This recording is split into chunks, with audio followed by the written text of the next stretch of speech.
We wheel them and we turn them and we rock them and we sound them and we tempo them and laughs the rhythm sweet. Hi guys, welcome back to the Riddim Suite. I'm your host Felicia Renee, and today it's all about pan.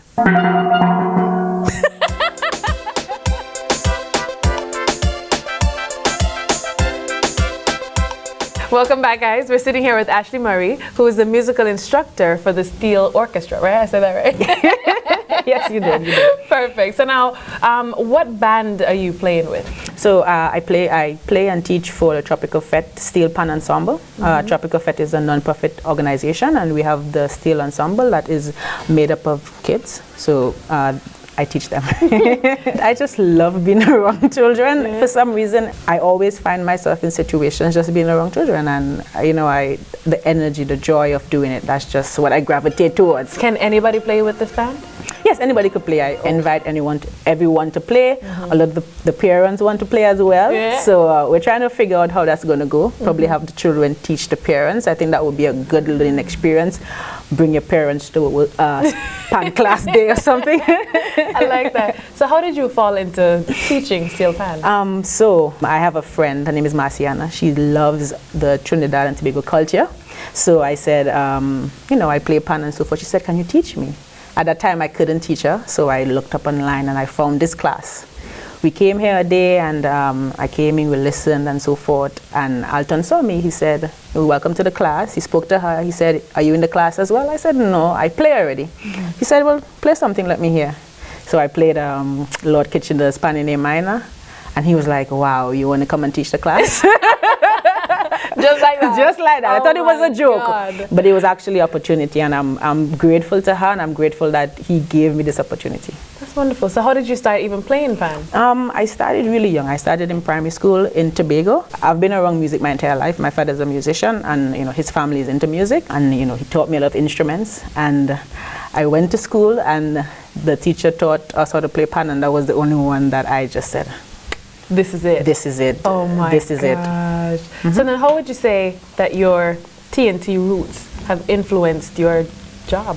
It's everything. Yeah. It's everything. I grew up in Tobago, so it influences everything. Influences how I teach.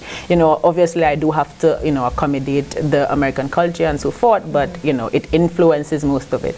And I remember the first day I came, one of the students who were in the class before, she said, I'm actually going to get taught by a TNT person. I'm like, okay. So, awesome. There are times when we're playing and I might dance or I might sing or I may say certain phrases, and then they're like, what you saying? What do you mean? And then it's a sort of an opportunity to say it means this, and some of them have the heritage as well, so they may be able to connect the dots and so forth. So what is this pan called? So this is the tenor pan. It's the lead pan is the one that you usually see in front. Most soloists use this one. So this is the tenor pan. We're going to play the low C tenor pan. So it's low C because the C is the lowest note on the span, so we call it the low C. Okay. Okay, so you hold the sticks like this. So not like this, you hold it like this. That way you get a nice bounce when you're rolling. So when I say roll, I mean left, right, right, left. Okay. One after the other. So you have a nice even tone like this. All right, and the C. There you go. Hey. There you go. Okay, so I'm going to teach you a little scale. It's called the C major scale. Okay. All right. It goes C, D, E, F, G, A, B, C. Right? Take your time. So let's go. First three notes. Okay. C, 1, D, E, F, G, A, B,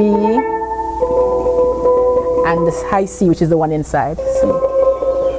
There you go. Simple. Yeah, right. I don't remember anything. Okay. It's like the alphabet. So the musical alphabet goes from A to G. All right. So if I say the C major scale, we're going to start from C and go all the way up to G. And when we get to G, we start over about A. I see. Okay. So we go again. So C, D,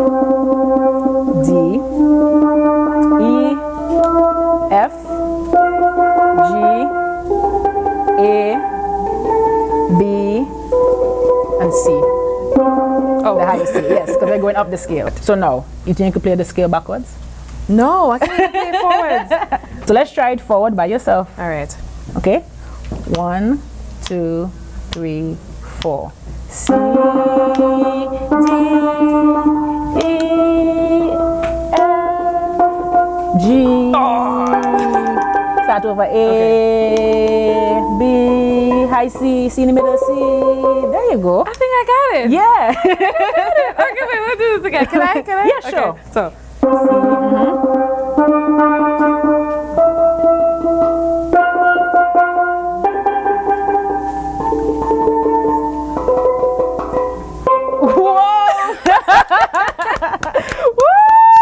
I'm gonna give you a test then. All right. You play it forward, then you play it backwards. Whew. Take your time. right. Forward, backwards. Take your time. Go ahead. Are you playing it with me? I'm playing it with you. Okay, good. After 4. 1, 2, 3, 4. C.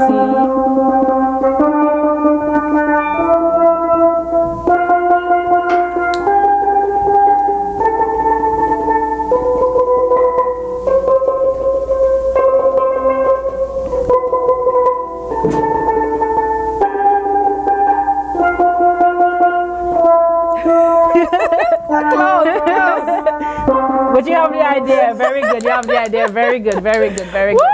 So how did Pan even come about? Back in the days, you know, the carnival celebrations and so forth, they used to find anything they could, you know, anything they could pick up to make noise to, you know, beat the rhythm on the streets and so forth. You know, and from my understanding and my learning, they would, you know, take the old drums that were discarded from the war and try to dent it and make different songs to the progression of the carnival. And from just trial and error, they, you know, hit certain places, hear a little song here and there, and then it came up to, you know, the pan, they got the dudup, ping pong. I'm sorry, my history is kind of bad. Yeah, there's the dudup. The dudup was one. It actually used to go dudup, dudup, or something like that. But yeah, so that's how it actually started, and then, you know, later on, the bigwigs did certain adjustments and made it into what it is today. That's wonderful. So now you can play any instrument. Why Pan? You know, I ask myself that all the time. You know, but firstly, the sound. I haven't heard any other instrument have that sound. It's like you're wondering where the sound came from. How is that sound even possible? It sounds like a piano almost, you know? So the sound is one. You can't really separate Pan from its culture. And Pan in the Pan yard is a lot of community base. And with Pan, there's always that sort of community and family. And for me, you know, growing up, I mean, I used to be alone. I used to be by myself, not much friends. When I joined Pan, it was a sort of a family, a support system. It built my confidence and so forth. So that's why I kind of just always stuck with Pan. It's just that feeling of comfort and rest and just that support, family kind of, you know, feeling that just keeps me here, you know. I think that's the reason why I gravitated towards Pan. Now, what do you want people to know about Pan? Okay, I think firstly, the Pan is an instrument. That's First and foremost. First and foremost, you know. It sounds wonderful when you're listening calypso and soca and songs, quote unquote, from the islands. But, you know, it's an instrument and it could play any range of music. It could play jazz, classical music, anything. It's an instrument. So I think that's my main goal, especially in this class as well. I want to teach the students. I said, this is Pan. You're not coming here to only learn soca and calypso. Yes, it's my culture. I love it. But we could play something else. You know, we started learning a Beethoven song. You know, we do uptown funk as well. So, you know, teaching them different genres that the Pan could play, because it's an instrument. So that's my main thing, just teaching people. You know, we're not old men with flowered shirts playing on the beach, you know, strumming or something. So yes. What do you hope the kids will take away from it? The main thing I want them to learn is music. Just music. I want them to have that sort of feeling I felt growing up. Music was my escape, my way of dealing with everything, my emotions and so forth.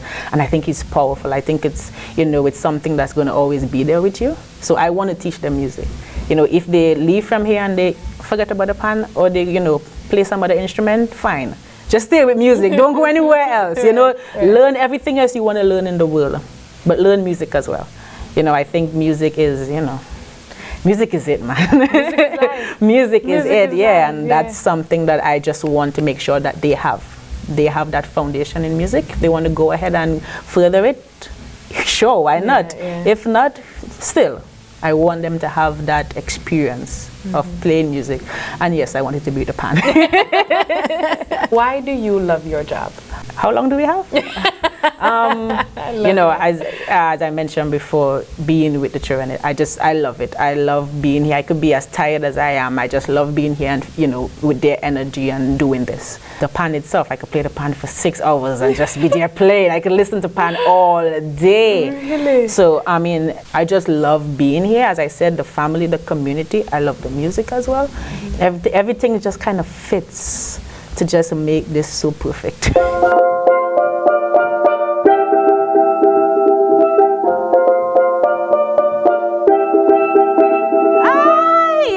This is Ashley Murray and the Riddim Suite.